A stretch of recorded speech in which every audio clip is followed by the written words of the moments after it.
Bonjour à toutes et à tous, bienvenue pour ce nouveau journal d'actualité. Nous sommes le 1er février et au programme, le conseil départemental vient d'inaugurer officiellement une nouvelle aire de jeu pour le foyer départemental de l'enfance Gilbert de Guéry.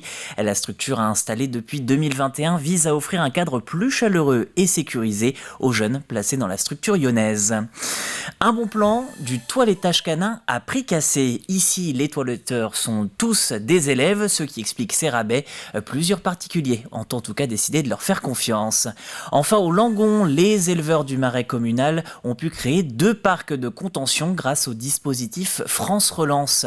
Ces parcs permettent de trier mais aussi de soigner les bêtes en toute sécurité. Le conseil départemental vient officiellement d'inaugurer une aire de jeu pour les jeunes placés au sein du foyer de l'enfance à La Roche-sur-Yon. Les élus souhaitent offrir aux 0 à 6 ans un cadre de vie plus chaleureux grâce à ces jeux installés depuis 2021. Sur place, les précisions de Grégoire de Châtillon. Vous venez de le découvrir, une nouvelle aire de jeu vient d'être installée ici au foyer départemental de l'enfance situé à La Roche-sur-Yon. Rémi Pascreau, bonjour. Bonjour. Vous êtes, alors on le sait, le maire, pour ceux qui le savent, de la ville de Challans, mais vous êtes le président de la commission Famille et Enfance. Et là, nous avons un nouvel aménagement qui a été installé et que l'on doit à un legs. C'est de bon augure pour l'épanouissement de ces enfants? Oui, tout à fait. Évidemment, on ne peut que s'en réjouir. Donc, Madame Simonet a fait un legs de 9 000 € et le fléchant ce legs au foyer départemental enfance pour construire une aire de jeu pour ces enfants. Donc, nous en sommes très satisfaits, très contents. Sur un budget de 80 millions, malgré tout, ça vient améliorer le quotidien.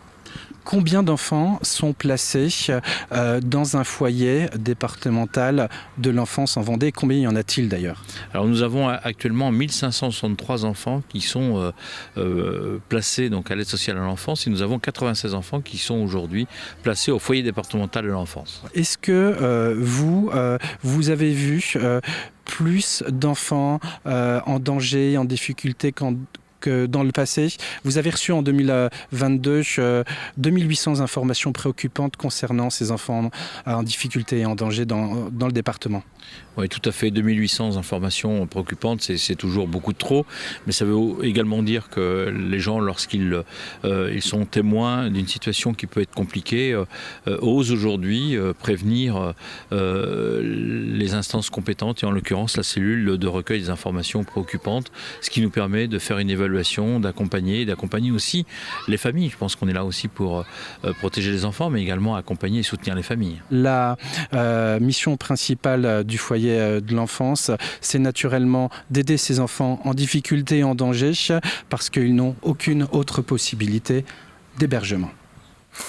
Plusieurs soignants réunis devant l'ARS cet après-midi. Depuis mardi soir, de nombreux professionnels de santé des services d'urgence de Montaigu-Vendée, Luçon et La Roche-sur-Yon ont déposé un arrêt maladie de 48 heures.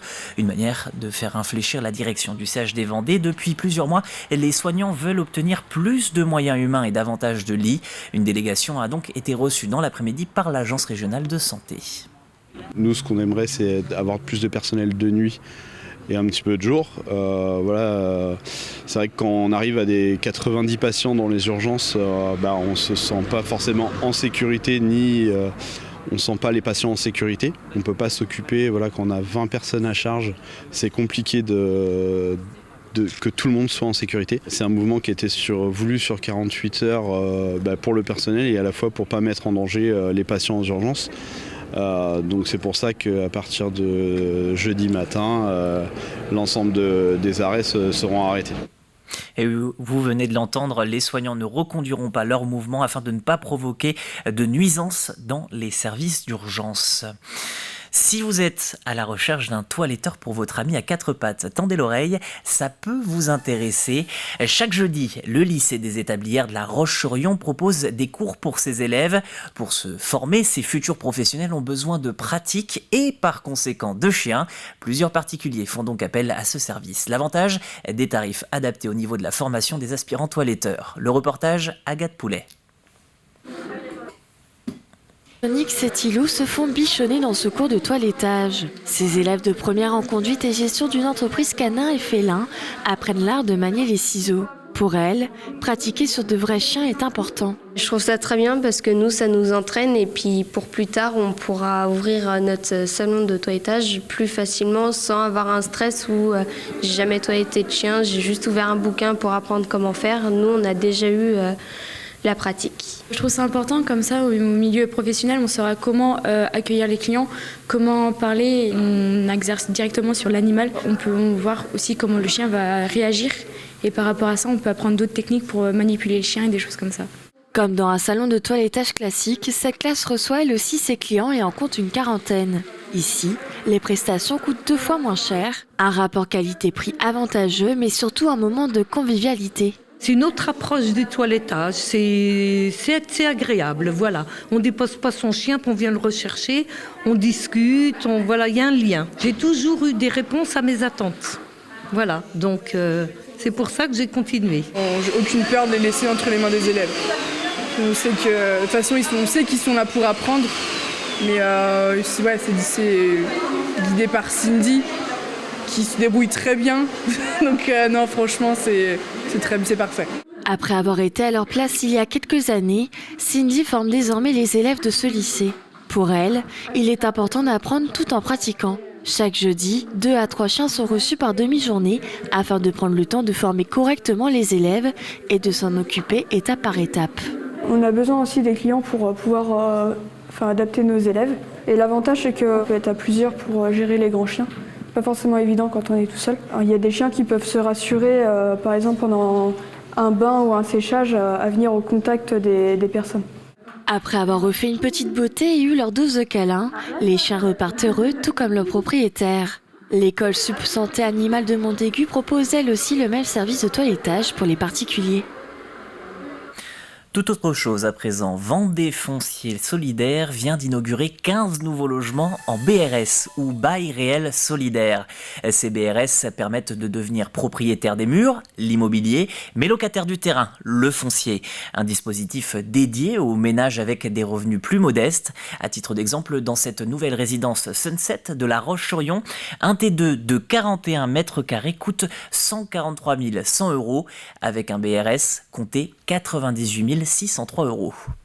C'est un peu un mode anglo-saxon de propriété, mais pour autant, c'est un moyen pour nous, notamment dans les zones extrêmement tendues, littorales, La Roche-sur-Yon, mais aussi Montaigu et les Herbiers, de proposer de l'immobilier à un coût beaucoup moindre, avec donc une accession plus facilitatrice pour des jeunes ménages ou des ménages ayant des ressources modestes dans un parcours de propriétaire. Allez, un peu d'air pour continuer cette édition. Direction le Langon, au cœur du marais communal. 200 hectares entre nature et verdure, dont 190 hectares sont gérés en prairies naturelles. 8 éleveurs se partagent chaque année cet espace de mars à novembre. Et récemment, le dispositif France Relance a octroyé 30 000 € pour créer 2 parcs de contention. Ils permettent de trier mais aussi de soigner les bêtes si besoin. Sur place, le reportage de Cyril Guillet. Le marais communal du Langon accueille depuis peu 2 parcs de contention flambant neufs. Les 8 éleveurs qui mettent leurs bêtes en pâturage sur cette prairie vont pouvoir dès à présent profiter de cette structure. On en avait un avant qui avait plus de 30 ans, donc qui commençait à être un peu fatigué, qui était tout en perche de châtaignier. Donc ça partait un petit peu tout de travers, et on mettait des palettes pour boucher les trous. Donc là, c'est vrai qu'un parc neuf comme ça, c'est bien utile. Un investissement qui s'élève à 30 000 €. Les financements ont été levés par le parc naturel régional du Marais Poitevin à partir de fonds France Relance. La commune du Langon a participé à hauteur de 20% des dépenses, soit 6 000 €. La priorité du parc Marais Poitevin, c'est de préserver nos prairies naturelles et de préserver notre élevage, nos éleveurs, puisqu'ils s'engagent ensemble de biodiversité. Et c'est vrai que l'élevage, alors dans le parc naturel du Marais Poitevin, mais d'une façon générale, a tendance à diminuer. Les éleveurs ont tendance à diminuer, les cheptels ont tendance à diminuer. Et c'est vrai que pour le parc, c'est un enjeu fondamental de conserver nos éleveurs et nos élevages. Des travaux nécessaires pour le bon fonctionnement de ce lieu d'exception et la sécurité des éleveurs qui l'utilisent. Ça permet de manipuler les animaux en sécurité, de pouvoir les charger dans les bétaillères assez facilement sans les faire trop courir et les affoler. Et donc l'été, sont souvent embêtés par les mouches. Donc on s'en sert pour les passer les unes après les autres, les déparasiter. Ou alors à l'automne, quand il y en a certaines qui commencent à se préparer pour le vélage, ça permet de les avoir en sécurité. Le Marais Poitevin accueille 22 marais communaux. Ces prairies inondables abritent une biodiversité remarquable. Des travaux y sont réalisés régulièrement pour préserver les fonctions de ces espaces. En culture, la programmation 2023 du Festival de Poupées se dévoile. Poupée des Rails revient sous un format XXL. La fête sera belle à Saint-Malo-du-Bois. Aurel San, Ibrahim Malouf, Jen, Stéphane Echer ou encore Florent Pagny seront de la partie. Les concerts sont prévus du 30 juin au 21 juillet pour cette 36e édition. Si certains artistes vous intéressent, la billetterie ouvre le 15 février à 10h. Et puis, un dernier mot de sport avec ce communiqué de la Roche-Vendée Football publié en fin d'après-midi. La direction du club a décidé d'un commun accord avec la mairie de ne plus jouer pour le moment sur le stade Henri Desgranges. L'équipe fanion du club lyonnais va donc devenir itinérante en Vendée pour une durée indéterminée. Les joueurs ont rendez-vous à Montaigu pour leur prochain match de National 3. Ce sera face à Vertou le 11 février. Ensuite, les Lyonnais se rendront à Luçon. L'objectif, offrir un terrain de meilleure qualité aux joueurs. Le stade Henri Desgranges est utilisé par les équipes de foot et de rugby régulièrement et est pointé du doigt pour cette mauvaise qualité.